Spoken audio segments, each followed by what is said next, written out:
तो आज के दिन जगन्नाथपुरी में बहुत सारे फॉरेनर्स और बहुत सारे और दूसरे नॉन हिंदू जो लोग हैं वो लोग आते हैं जगन्नाथ जी के दर्शन करने के लिए। तो आज जगन्नाथ जी सबके सामने जगन्नाथ जी का अभिषेक होता है, स्नान कराया जाता है। तो ये भगवान जगन्नाथ कैसे प्रकट हुए, जैसा मैंने आपको पहले बताया कि भगवान के उस रूप को देख के नारद मुनि बड़े आकर्षित हो गए। उन्होंने बोला कि आप दर्शन करना है दोबारा, दर्शन करना है दोबारा। तो उन्होंने बोला कि ठीक है, आने वाले समय में मैं इस रूप में प्रकट होऊंगा। तो एक भगवान के बहुत विशेष भक्त थे, उनका नाम था महाराज इंद्रदुम्न। तो महाराज इंद्रदुम्न भगवान के बहुत ही अनन्य भक्त थे। हालांकि राजा थे, लेकिन राजा होने के साथ साथ भगवान के बहुत सुंदर भक्त थे। उनकी पत्नी थी, उनका नाम था गुंडीचा देवी। गुंडीचा देवी। तो एक दिन इंद्रदुम्न महाराज को ऐसा स्वप्न आया कि भगवान का एक सुंदर स्वरूप का उनको दर्शन हुआ। पर उनको दर्शन हुए और फिर थोड़े समय बाद वो स्वप्न उनका टूट गया, मतलब कि उड़ गए। लेकिन उनको ऐसे हृदय से ऐसी उत्कंठा हुई कि भगवान के उस स्वरूप का दर्शन करना है मुझे। तो उन्हें अगले दिन अपने सारे मंत्रियों को, संतरियों को, सबको बुलाया, सब लोग को बुलाया, बोला कि मेरे को भगवान के स्वरूप को ढूंढना है कि भगवान का ये जो स्वरूप है वो कहाँ पे है। उन्होंने वर्णन दिया, डिस्क्रिप्शन दिया कि ऐसा ऐसा स्वरूप है भगवान का, आप लोग ढूंढ के लाओ। तो आप सब लोग गए चारों दिशाओं में ढूंढने, जैसे भगवान राम ने सीता माता को ढूंढने के लिए भेजा था। सब ढूंढ रहे। अभी कुछ पता हो तब तो कि कुछ नाम पता हो, एड्रेस पता हो, पर अब खाली स्वरूप पता है ना, ऐसे फॉर्म पता है कि इस तरीके के होंगे भगवान। तो सब ढूंढ रहे, किसी को मिला नहीं। सब धीरे धीरे वापस आने लग गए। तो इंद्रदुम्न महाराज के राज्य में एक ब्राह्मण थे, उनका नाम था विद्यापति। तो विद्यापति जी ने भी सोचा कि मैं भी प्रयास करता हूँ, क्योंकि इंद्रदुम्न महाराज ने बोला था कि जो उनको ढूंढ के लाएगा उनको हम विशेष कुछ स्पेशल प्राइज देंगे। जैसे मोस्ट वांटेड क्रिमिनल्स को ढूंढने के लिए इनाम मिलता है, वैसे भगवान को ढूंढने के लिए यहाँ पे उन्होंने बोला कि आपको विशेष इनाम मिलेगा। तो विद्यापति भी गए, उन्होंने प्रयास किया। अब वो भी ढूंढ रहे थे, मिल रहे नहीं थे। एक दिन क्या हुआ कि वो एक सबड़ जाति होते हैं, जैसे आदिवासी लोग होते हैं, तो उस टाइप का एक कैटेगरी है। तो एक बार ऐसे ढूंढते थक के एक सबड़ के घर में वो रुके। तो वो सबड़ का जो घर था उसमें वो उनकी पुत्री थी जिसका नाम था ललिता, और वो वही दो लोग रहते थे। तो वहाँ पे वो रुके और सोचे कि यहाँ भी ढूंढते हैं। तो एक दिन, 2 दिन, 3 दिन जब वहाँ पे रुके वो, तो उन्होंने क्या देखा कि ये जो ललिता के पिताजी हैं, वो प्रतिदिन सुबह जाते हैं कहीं, सुबह जाते हैं और शाम को आते हैं सीधा। तो ऐसे ही पूछते हैं जी, किसी के घर जाते हैं तो मिलते हैं, तो क्या जॉब है, क्या बिजनेस है आपका, यानी क्या काम करते हैं। तो ऐसे ही उनसे पूछा, पहले ललिता से पता करने का प्रयास किया उन्होंने। तो ललिता ने बोला मेरे को कोई मतलब नहीं है इससे कहाँ जाते हैं नहीं जाते हैं, मैं बस अपना खाना वाना बना के उनको दे देती हूँ, वो जाते हैं शाम को आते हैं। नहीं तो लेकिन जब भी वो शाम को आते थे ना, तो उनके शरीर से ना एक बड़ा दिव्य सुगंध आता था। तो विद्यापति जो थे उनको लगा कि कुछ तो है स्पेशल। तो उन्होंने सोचा कि पता करते, लेकिन ना ही वो बताते थे, कुछ बात को टाल जाते थे। ये पूछते थे 1 2 बारी 3 बारी, वो टाल जाते थे। और ललिता कहती थी मेरे को क्या मतलब वो कहाँ जाते हैं नहीं जाते। तो धीरे धीरे इनका जो डाउट है ना विद्यापति का, थोड़ा स्ट्रांग होने लग गया। नहीं कि कहीं ये कुछ ऐसे जंगल में तो नहीं जाते या कहीं ऐसे स्थान पे तो नहीं जाते जहाँ पे बहुत सुंदर या बहुत सुगंधित वातावरण हो। तो एक दिन अभी क्या थोड़े समय वो रह गए वहाँ पे, तो ललिता का उनके प्रति आकर्षण हो गया। और उनका विवाह भी हो गया, ललिता का और विद्यापति का। थोड़ा फास्ट फॉरवर्ड कर रहे हैं हम, आपको लग रहा है अचानक से कैसे इतनी जल्दी बट तो थोड़ा समय बीता और वो चाहते थे ढूंढना, प्रयास कर रहे थे ढूंढने के लिए। तो ये सब होने के बाद उन्होंने एक दिन ललिता को बोला कि आज तो तुमको पूछना ही पड़े कि पिताजी कहाँ जाते हैं डेली, नहीं आज तुमने नहीं पूछा तो मैं तुम्हें छोड़ के चला जाऊँगा। तो अब ललिता को लगा कि अरे ये तो सही में चले जाएंगे। तो उन्होंने अपने पिताजी को, जिनका नाम था विश्वबाहु, उनको बोला कि देखो पिताजी, आपको बताना पड़ेगा आप कहाँ जाते हो, नहीं बताओगे तो मैं जहर खा के मर जाऊँ अपना उन्होंने दाव खेला एक। तो अब विश्वबाहु की अकेली पुत्री थी और कोई था नहीं उनका। तो फिर उन्होंने उनको बताया कि ऐसे ऐसे है, मैं जाता हूँ जंगल में, वहाँ पे भगवान के एक सुंदर स्वरूप है, उनका क्या नाम है, नीलमाधव, नीलमाधव। तो मैं उनका पूजा अर्चना करता हूँ फिर वापस आता हूँ। तो विद्यापति ने जब सुना तो उनको कंफर्म हो गया कि ये वही हैं जिनके बारे में इंद्रद्युम्न महाराज को स्वप्न आया था और जिनके वो दर्शन करना चाहते थे। तो अब विद्यापति ने जी ने बोला उनको कि मैं भी जाना चाहता हूँ तो विश्वबाहु ने बोला चलो, बोला ऐसा नहीं, वहाँ किसी को जाना अलाउड नहीं है, नहीं कोई नहीं जा सकता, सिर्फ मैं ही जाता हूँ और कोई भी नहीं जाता उस जंगल में, मैं ही जाता हूँ, उनकी पूजा अर्चना करता हूँ फिर आ जाता हूँ। तो विद्यापति ने बहुत रिक्वेस्ट किया पर विश्वबाहु ने मना कर दिया। थोड़े दिन बाद फिर विद्यापति ने दाव खेला, ललिता को पकड़ा, बोला ललिता अगर तो तुम्हारे पिताजी मुझे लेके नहीं गए तो मैं तुम्हें छोड़ के चला जाऊंगा तो अब ललिता फिर पिताजी के पास गई। उन्होंने क्या बोला पिताजी को कि पिताजी अगर आप मेरे पति को लेके नहीं गए तो मैं क्या करूंगी, जहर खा लूं दोबारा ये बोला, पहली बार तो खाया नहीं था वैसे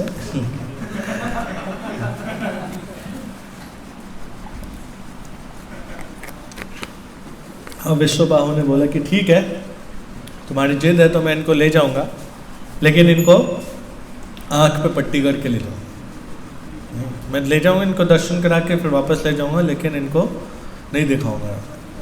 जैसे आतंकवादी होते हैं ना, किसी रिपोर्टर को लेके जाते हैं अपने उसमें कैंप में, मूवीज़ में देखा होगा आपने, उनके आँखें बंद करके ले जाते हैं ताकि रास्ता ना देख ले कहाँ जा रहे नहीं जा रहे। तो अब जो विद्यापति थे उन्होंने सोचा कि अभी मैं चला गया देख के आ गया, लेकिन कहाँ है ये नहीं पता चलेगा तो क्या फ़ायदा होगा जाने का।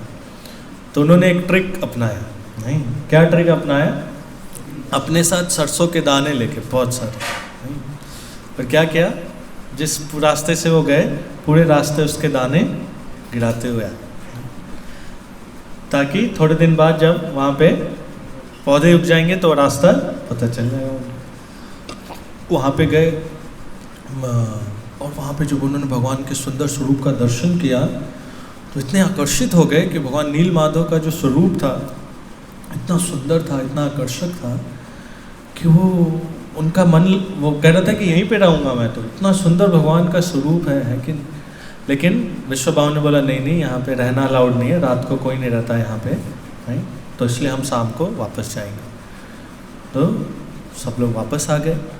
फिर उसके बाद विद्यापति गए किस लिए थे, उनका मुख्य उद्देश्य क्या था, डिटीज ढूंढना, भगवान को ढूंढना। अब ये उनका मकसद पूरा हो गया। तो क्या हुआ, एक दिन रात को वो चुपके से कट लिए वहाँ से घर से। सुबह जब उठे ललिता और विश्वबाहु, देखा कि अरे कहाँ गए विद्यापति, कहाँ गए विद्यापति, लेकिन विद्यापति तो जा चुके थे। तो भाग भाग के गए फटाफट, नीलमाधव के बारे में बताया। किसको, किसने भेजा था, मतलब किसके कहने पे, महाराज इंद्रद्युम्न को।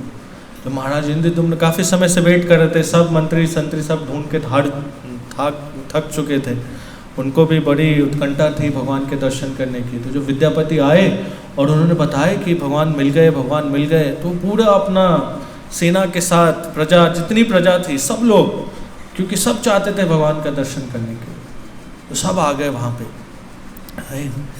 लेकिन जब वो रास्ते में जा रहे थे तभी आकाशवाणी हुई। क्या आकाशवाणी हुई? कि मैं यहाँ से जा चुका हूँ। अब इंद्रदुम्न महाराज बड़े दुखी हुए कि जिनके लिए हम आए, इतने समय से इंतजार कर रहे थे, वो यहाँ से जा चुके हैं। बड़े दुखी हुए, वहीं बैठ गए, वहीं विलाप करने लग गए, भगवान को याद करने लग गए। तो फिर आकाशवाणी हुई। भगवान ने क्या बोला? अभी रेडियो का नाम आकाशवाणी पता है क्यों पड़ा? इसीलिए कि पहले आकाशवाणी हुआ करते थे। आकाश जब वो कंस किसको लेके जा रहे थे? देवकी और वसुदेव, तो भी आकाशवाणी हुई थी। तो ये आकाशवाणी कौन करता है? देवतागण या भगवान से। तो भगवान यहाँ पे भगवान ने बोला कि आप चिंता मत करो, मैं आपको दर्शन दूंगा। नहीं, आपको क्या है, मेरे स्वरूप को मेरा स्वरूप बनाना है। मैं बताऊंगा कैसे आप बनाओगे, कहाँ पे आपको वो काष्ठ मिलेगा, वो लकड़ी मिलेगी, जिससे कि आप मेरे स्वरूप को बनवा पाओगे। तो फिर भगवान ने उनको स्वप्न में दिया कि वहाँ पे ऐसे ऐसे वो वृक्ष है, उसके ऊपर शंख चक्र गदा पद्म के ऐसे निशान होंगे, आप उसको लेकर आओ और वो क्या होगा, उससे आप फिर मेरा स्वरूप बनाना। तो आज भी जब जगन्नाथ जी का बनता है जो फॉर्म आप देखोगे, तो वो किसी भी पेड़ से नहीं बनता। दारू ब्रह्म बोलते हैं उसको। क्या बोलते हैं? दारू ब्रह्म। दारू ये वाला दारू नहीं दारू बोलते हैं लकड़ी को लकड़ी का भी एक नाम है दारू। तो दारू ब्रह्म, तो वो स्पेशल आज भी वो जो मुख्य प्रीस्ट होते हैं, जो मेन हेड पुजारी होते हैं, उनको स्वप्न में आता है कि वो पेड़ कहाँ मिलेगा। अभी साइंटिस्ट इसको, इस एविडेंस को अभी भी वो रिकनसाइल नहीं कर पाए कि ऐसा कैसे होता है, लेकिन ये होता है। वो 100 किलोमीटर, कभी 150 किलोमीटर दूर जगन्नाथपुरी से वो वृक्ष मिलता है, और उस वृक्ष का पहचान भी होता है, उसके जड़ में सांप रहता है। नहीं, उस वृक्ष के ऊपर कोई घोंसला कुछ नहीं होगा, उस वृक्ष के ऊपर से कोई चिड़िया भी पास नहीं होती, और उस वृक्ष के ऊपर शंख चक्र गदा पद्म का निशान होता है। तो वो पेड़ को लेके आया जाता है और उसी से बनाया जाता है। तो ऐसे इंद्रदुम्न महाराज को भगवान ने ये निर्देशन दिया। तो इंद्रदुम्न महाराज गए, वो ढूंढा वो पेड़, लेकिन अब वो पेड़ काटने के बाद किसी से उठ ही नहीं रहा। सारा जोर लगा दिया। पहले के समय सबसे बलशाली कौन होता था उठाने के मामले में? हाथी, है कि? तो खूब सारे हाथी भी लगा दिए, पर कोई उठा नहीं पा रहा था। नॉर्मली हाथी अपने सूंड से बड़े बड़े पेड़ उठा देता है, लेकिन वो कोई उठा ही नहीं पा रहा। अब इंद्रदुम्न महाराज को एक एक करके, मतलब उनको एक्साइटमेंट था कि अब भगवान के दर्शन होंगे, अब भगवान के दर्शन होंगे।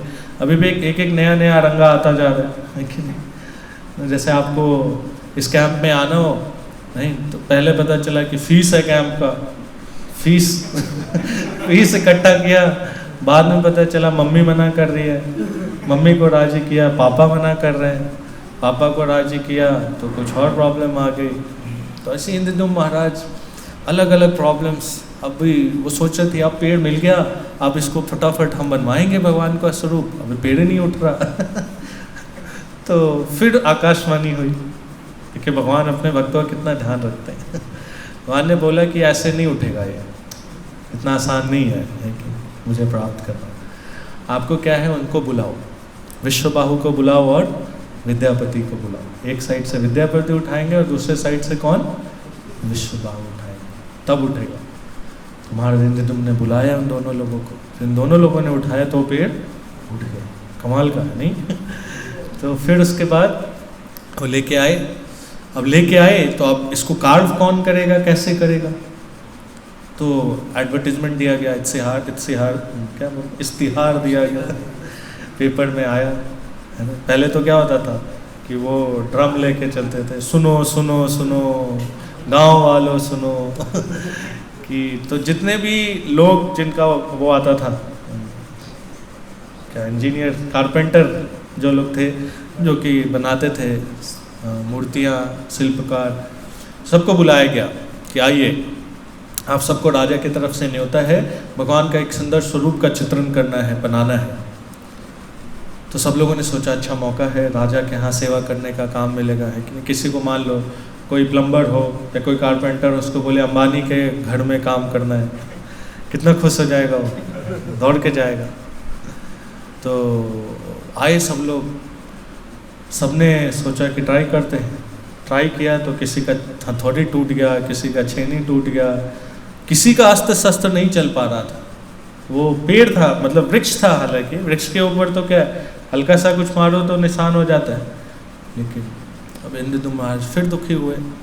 एक एक स्टेप वो पार कर रहे हैं, पर कुछ ना कुछ बाधा आए जा रही। फिर क्या हुआ? फिर क्या हुई? आकाशवाणी। फिर भगवान ने बोला, आप चिंता मत करो, आपके पास एक शिल्पकार आएगा जो मेरे स्वरूप का चित्रण करेगा, उस पेड़ के ऊपर कार्विंग करेगा। तो फिर स्वयं कौन आते हैं? विश्वकर्मा। तो ब्रह्मा जी भेजते हैं कि आप जाओ। तो वो एक साधारण से ब्राह्मण एक बूढ़े रूप में आते हैं और वो कहते हैं कि ठीक है, मैं बनाऊंगा, लेकिन मैं खुले में नहीं बनाऊंगा, ओपन में काम नहीं करूँगा, मेरे को क्लोज स्पेस चाहिए, नहीं बंद कमरा चाहिए, वहाँ पे बनाऊंगा और मुझे कोई डिस्टर्बेंस नहीं चाहिए 21 दिनों तक, मुझे 21 दिन का टाइम दीजिए। तो राजा को उत्कंठा थी भगवान के दर्शन के लिए, तो जो कोई भी शर्त था सब मान लिया। बोले ठीक है, अब करो। तो काम कर रहे, ठक ठक की आवाज़ आ रही थी।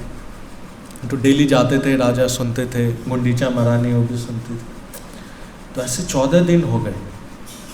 तो एक दिन गुंडीचा महारानी ने बोला कि अरे आप कितने निर्दयी हो, देखो 14 दिन से बंदा काम कर रहा है, ना उसको खाने को दिया, ना पीने को दिया कुछ भी नहीं दिया, कुछ तो सोचो। अभी धीरे धीरे आवाज़ भी कम होने लग गई है, ठक ठक की पता चला कि वही ठक ना हो जाए तो आप थोड़ा तो ध्यान रखो उनका, कुछ तो दो खाने पीने को। महाजेंद्र ने बोला नहीं, उन्होंने बोला 21 दिन तक कोई डिस्टर्बेंस नहीं कर। तो बोले आप पागल हो, आपको समझ नहीं आता, इतने बड़े राजा हो, 21 दिन तक कोई बिना खाए पिए कैसे काम करेगा? नहीं। तो अब पति को तो पत्नी की बात माननी पड़ती है तो फिर राजा ने दरवाज़ा खुलवाया तो क्या देखा कि ना वो ब्राह्मण है, ना कोई हथियार है, और जो भगवान का स्वरूप है वो तो ऐसा एकदम, ना ही उसके हाथ बने हैं ठीक से, ना ही मुख बनाए ठीक से, ऐसे यही स्वरूप जो जगन्नाथ जी के हम दर्शन करते हैं। तो राजा बड़े उद्विग्न हो गए, बहुत दुखी हो गए कि देखो इतना सब कुछ होने के बाद, इतना इंतजार किया, फिर भी भगवान का वो स्वरूप का दर्शन नहीं हो पाया। तो बहुत रोने लग गए, विलाप करने लग गए। फिर क्या हुआ? फिर आकाशवाणी फिर उन्होंने, भगवान ने इनको बोला कि ये जो स्वरूप आप दर्शन कर रहे हो, ये मेरा ही स्वरूप है और ये मुझसे अभिन्न है और मैं इसी रूप में दर्शन देना चाह रहा था। तो आप ये मत सोचो कि काम अधूरा है, ये काम पूरा है, मैं इसी रूप में सबको दर्शन देना चाहता था, तो इसीलिए इस स्थिति के अंदर। फिर उन्होंने उनको बोला कि आप इस स्वरूप का खूब अच्छे से इंस्टॉलेशन करो, इसका सब कुछ मंदिर बनवाओ और सब इनको स्थापित करो। तो इंद्रदुम्न महाराज ने खूब सुंदर मंदिर का निर्माण कराया और वो चाहते थे कि जब भगवान का इंस्टॉलेशन हो तो उसमें ब्रह्मा जी आए भगवान की आरती करने के लिए, है ना। हम गाते हैं ना कि बसिवा सुकना दादा, संध्या आरती गाते हैं तो उसमें आता है ना ब्रह्मा आदि आरती करे। तो इंद्रदुम्न महाराज गए ब्रह्मा जी को लेने, उन्होंने ब्रह्मा जी को निवेदन किया। ब्रह्मा जी ने बोला ठीक है, तो बहुत अच्छा मौका है, चलते हैं। लेकिन जब तक वो ब्रह्मा जी को वापस लेके आए तब तक यहाँ सब कुछ बदल चुका था। और सोचो ब्रह्मा जी का एक दिन कितना बड़ा होता है, पृथ्वी पे कितने साल बीत जाते हैं एक कल्प हो जाता है। एक दिन तो लगेगा ही, किसी को भी लेने जाओगे, मान लो अभेद्य को लेने आना होगा दिल्ली से हरिद्वार, तो एक दिन तो लग ही जाएगा, 4-5 घंटे आने में, 4-5 घंटे जाने में। तो ब्रह्मा जी का एक दिन मतलब यहाँ पे तो 1000 चतुर्युग बीत गए। तो वापस आए तो देखा कि अरे ये क्या हो गया, कोई नहीं है, ना राज्य है, ना पाठ है, कोई और ही राजा बना हुआ है, नहीं। और उस बीच क्या हुआ था कि उस क्षेत्र के एक राजा थे, तो वो जो राजा थे एक बार अपने घोड़े से जा रहे थे, तो उन्होंने क्या देखा, मतलब घोड़ा चलते चलते क्या वो अचानक से घोड़ा गिर गया, नहीं। तो गिर गया तो राजा भी गिर गए घोड़े पे बैठे। तो जब उठे तो राजा ने बोला कैसे गिर गया घोड़ा में, ऐसे कैसे, घोड़ा कैसे गिर गया? तो देखा तो कुछ तो था जिससे टकरा के घोड़ा गिर गया। तो बोला देखो क्या है। तो जब उसको खोदने लग गए, खोदते खोदते क्या एक बहुत सुंदर मंदिर मिल गया। नहीं, जो मंदिर का निर्माण कराया था इंद्रद्युम्न महाराज ने, वो पूरा का पूरा मंदिर एज इट इज मिल गया। समय के साथ क्या हुआ था, ढक गया था कि नहीं, मिट्टी धूल सबसे। और वहाँ पे उनको वो भगवान भी मिल गए, जगन्नाथ बलदेव सुभद्रा का स्वरूप भी मिल गया। तो राजा जो है उनकी पूजा अर्चना उन्होंने शुरू कर दी थी। तो जब इंद्रद्युम्न महाराज आए वहाँ पे, देखा कि ऐसे कैसे, राजा तो मैं हूँ, मैंने मंदिर बनवाया, मुझे इनका इंस्टॉलेशन करना था, मुझे पूजा करनी थी, ये कौन दूसरा व्यक्ति है जो ये सब कर रहा है। तो गए उस राजा के पास, बोले कि तुमने मेरा मंदिर क्यों हथिया लिया, मेरे मंदिर पे क्यों कब्जा कर लिया। तो बोले तुम कौन? अभी कैसे को थोड़ी पहचान है। इंद्रद्युम्न महाराज अपने समय से के हिसाब से सोच रहे हैं, ये राजा अपने समय के हिसाब से सोच रहे हैं। तुम लोग मैंने बनवाया था ये मंदिर, ये बिगड़ा भी मैंने बनवाए थे, इनकी स्थापना करने के लिए मैं ब्रह्मा जी को लेने गया था, ये देखो ब्रह्मा जी हैं। तो उन्होंने बोला अच्छा ब्रह्मा जी प्रणाम आपको भी। तो लेकिन वो कह रहे थे नहीं नहीं, ये तो मैंने ढूंढा इस मंदिर को, मैं। तो फिर ब्रह्मा जी ने उनको समझाया कि एक्चुअली में इंद्रद्युम्न महाराज हैं, इन्होंने बनवाया था ये। फिर उसके बाद सुलह हुई, फिर ये भगवान के सुंदर स्वरूप का खूब अच्छे से इनको स्थापित किया गया। तो आप अभी जगन्नाथ मंदिर में जाओगे तो जगन्नाथ मंदिर से लगभग 4 किलोमीटर दूर है ना गुंडीचा मंदिर। तो वो जो गुंडीचा मंदिर है, वो गुंडीचा मंदिर किसके नाम पे बना है? इंद्रद्युम्न महाराज की तो पत्नी थी गुंडीचा।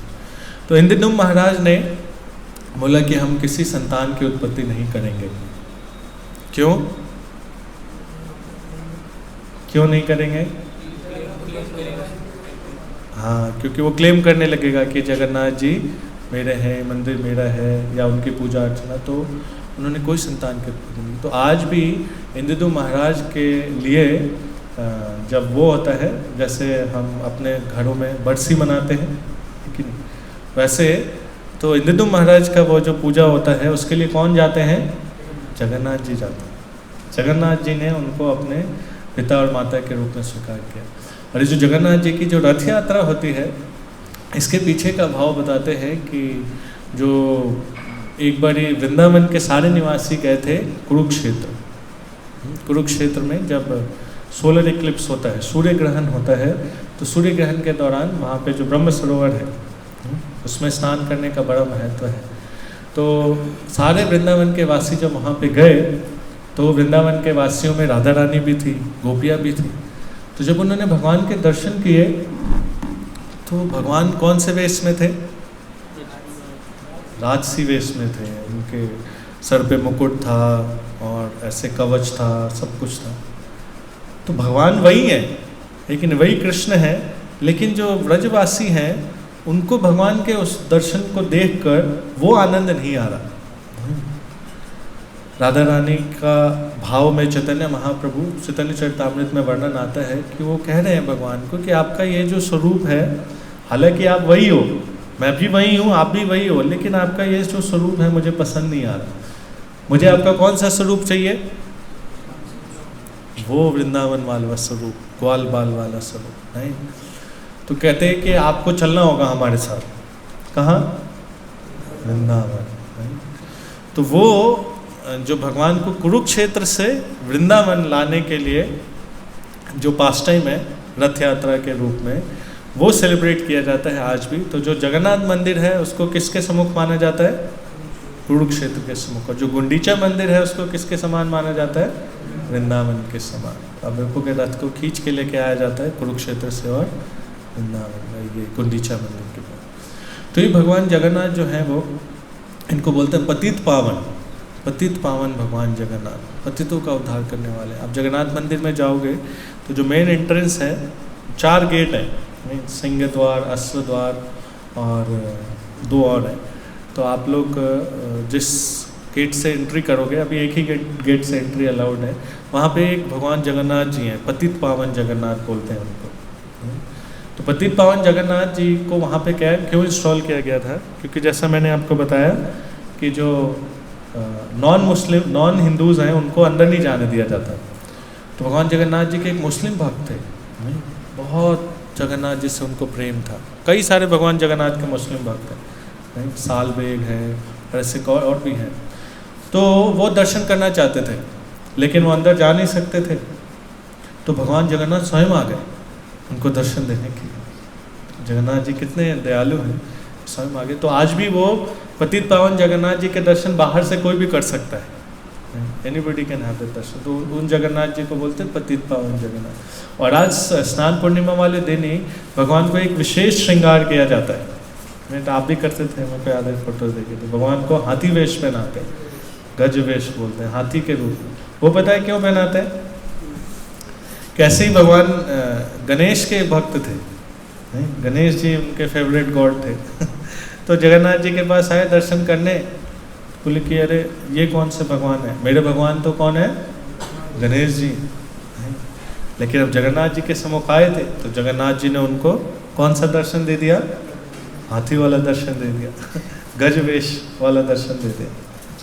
तो ये ऐसी एक बड़ी मायापुर में एक फॉरेन डिवोटी थे, ब्रह्मचारी थे, उनके पिताजी आए थे, नहीं तो उनको ऐसे भगवान में और उसमें बहुत विश्वास नहीं था, नहीं। तो अभी राधा माधव के जब उन्होंने दर्शन किए तो चलो ठीक है, फिर भी मान लो, लगता भी है कोई भगवान होंगे। लेकिन नरसिंह देव भगवान के दर्शन किए उन्होंने, तो बोले ये कौन सा भगवान ऐसा कोई भगवान होता है क्या? नहीं। तो उनको लेकिन एक दिव्य अनुभूति हुई, दिव्य दर्शन हुआ। क्या? उन्होंने जब राधा माधव के दर्शन किए तो उनका मुख कैसा था, नरसिंह देव भगवान के। और नरसिंह देव भगवान के जब दर्शन किए उनका मुख कैसा था, राधा माधव के समान। ये एक बुक है, past times of Lord Narasinghdev, वो कंपाइल किया है पंकज जांगरीपुर जन निवासपुर में। उसमें आता है कि उनको साक्षात ऐसा अनुभूति हुआ कि जो भगवान माधव हैं उनका चेहरा नरसिंह देव के पास, नरसिंह देव का चेहरा भगवान माधव, नॉन डिफरेंट। तो ऐसे ही एक बारी और एक भगवान जगन्नाथ जी एक बार रोने लग गए। तो भगवान जगन्नाथ जी की जितनी भी लीलाएं होती हैं, भगवान जगन्नाथ जी को कोई भी मैसेज कम्युनिकेट करना होता है तो कैसे करते हैं? आकाशवाणी से नहीं उनका एक दूसरा तरीका। और जो राजा होता है, राजा को स्वप्न में आके बताते हैं और राजा फिर उसके अकॉर्डिंग एक्ट करता है। तो एक दिन भगवान जगन्नाथ रोने लग गए, नहीं। तो जब राजा को पता चला तो राजा आए भागते भागते, भगवान क्यों रो रहे, क्यों रो रहे, नहीं? तो भगवान ने बताया, एक कथा है इसके पीछे बड़ी सुंदर, कि एक लोअर कास्ट की एक स्त्री थी। तो वो डेली सुबह एक खिचड़ी बनाती थी और वो अपने मन से भगवान जगन्नाथ जी को ऑफ़र करते थे। वो आ तो सकती नहीं थी जगन्नाथ जी के मंदिर पर, लेकिन ऑफ़र करते थे भगवान जगन्नाथ जी को। सुबह उठ के ऐसे ही मुंह धोते हुए जिस दातुन से ब्रश कर रही है उसी दातुन से हिला भी दिया खिचड़ी को। तो एक दिन एक भगवान जगन्नाथ जी के पुजारी वहाँ से गुजर रहे थे, तो उन्होंने देखा कि अरे ये कैसी महिला कैसे कर रही है, मुंह धो रही है और खाना बना रही है, उसी दातुन से उसको हिला भी रही है। तो उन्होंने बोला कि ऐसे थोड़ी करते हैं, भगवान जगन्नाथ को भोग लगाना बहुत साफ़ सुथरा, चूल्हे को खूब अच्छे से साफ़ करके, बर्तन को खूब अच्छे से साफ़ करके, नहा के, और ऐसे करना होता। तो अगले दिन वो जो महिला थी उसने क्या किया कि ये सब तैयारी किया, स्नान किया। इतने में बड़ी देर होने लग गई। जगन्नाथ जी ने बोला कि जल्दी कर माँ बोलते थे उसको, जल्दी कर माँ, मुझे जाना है, नहीं दर्शन खुलने का टाइम हो रहा है, अगर मैं वहाँ नहीं गया तो फिर लोग कहेंगे कहाँ चले गए। तो जल्दी में फिर उन्होंने वो खिचड़ी खाया। अब जल्दी में गरम कोई खाता है तो क्या होता है, मुँह जल जाता है। लेकिन तो जब जगन्नाथ जी के वहाँ दर्शन हुए तो देखा जगन्नाथ जी के चेहरे पे दाग हैं, ऐसे बर्न मार्क्स हैं, ऐसे जल गया है। सब पुजारी बड़े घबरा गए, अरे ऐसा कैसे हो गया। तो फिर किसको सपना आया? राजा उसको सपना आया। राजा ने बोला कि देखो वो पुजारी ने जाके मेरी माँ को ऐसे ऐसे बोल दिया, अब वो लेट हो रहा था तो जल्दी जल्दी मैंने खाया तो ये ऐसा हो गया। तो वो राजा ने पुजारी को बोला कि आप जाके उसको मना करके आओ कि तुम जैसे करती थी वैसे ही करो, तुम्हारे लिए कोई नियम कानून लागू नहीं होता। तो फिर जब एक दिन भगवान जगन्नाथ रो रहे थे तो राजा आए तो पूछे क्यों, ऐसा क्या हो गया, हमसे कोई गलती हो गई?